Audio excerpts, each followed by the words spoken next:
বলো না।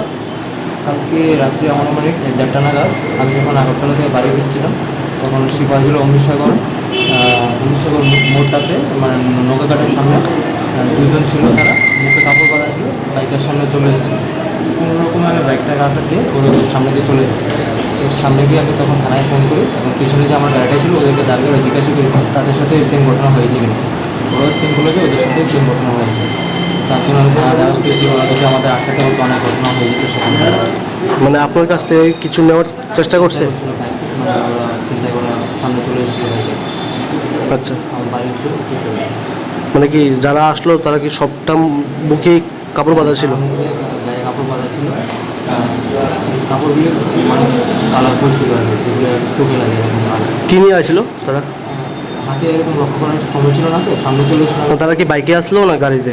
না, ওই সাইডে অন্ধকারে কি ছিল আমরা দেখতে পারি না, সামনে একদম চলে আসলো, অনেক রাত্রে হয়ে গেছে। আমি কোনো মতে ওইখানটায় বাইকটাকে তো চলে আসি। মানে আপনি সেখান থেকে কীভাবে রক্ষা পেলেন? বাইকটাকে আমি অন্য উল্টো সাইডে দিয়ে নিয়ে টান দিয়ে চলে আসছি এখান থেকে। পরে কি আপনার পেছনে ধাওয়া করেছে তারা? হ্যাঁ, পিছন দিকে চলে আসছিলো, মানে বাইকের পিছন দিকে। আমি কোনো মতে কেটে ওখান থেকে মানে রক্ষা পাই। কী নাম আপনার? আমার নাম নিকুঞ্জ দেব। বাড়ি কোন জায়গাতে? উত্তর চলে কী করেন আপনি?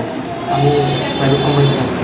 আপনি কি প্রত্যেক দিন এরকমভাবে রাত্রে যান? আমার রাত্রবেলা প্রায় 11টা থেকে 1:30 হয়েছে, ওই টাইমের মধ্যে আমার যেতে পারি। মানে আপনার সাথে আগে এরকম হয়েছে নি? এরকম হয়নি, মানে এই প্রথম? প্রথমবার। গত 1 বছর ধরে আমি যাচ্ছি এই রোডে। কী চাইছেন এখন? আমি চাইছি যে মানে ওইখানটা যদি কিছু পাড়া থাকে, পুলিশের তরফ থেকে সাপোর্ট পাই, তাহলে হয়তো আমরা ওই ঘটনাগুলি থেকে আমরা বাঁচতে পারবো। আপনার কী মনে হয় যারা এরকম করতে চেয়েছিল তারা কোন জায়গার হতে পারে? সেটা তো আমি জানি না, কিন্তু ওদের উদ্দেশ্যটা ভালো ছিল না, ওদের চিন্তায় করা এরকম উদ্দেশ্য।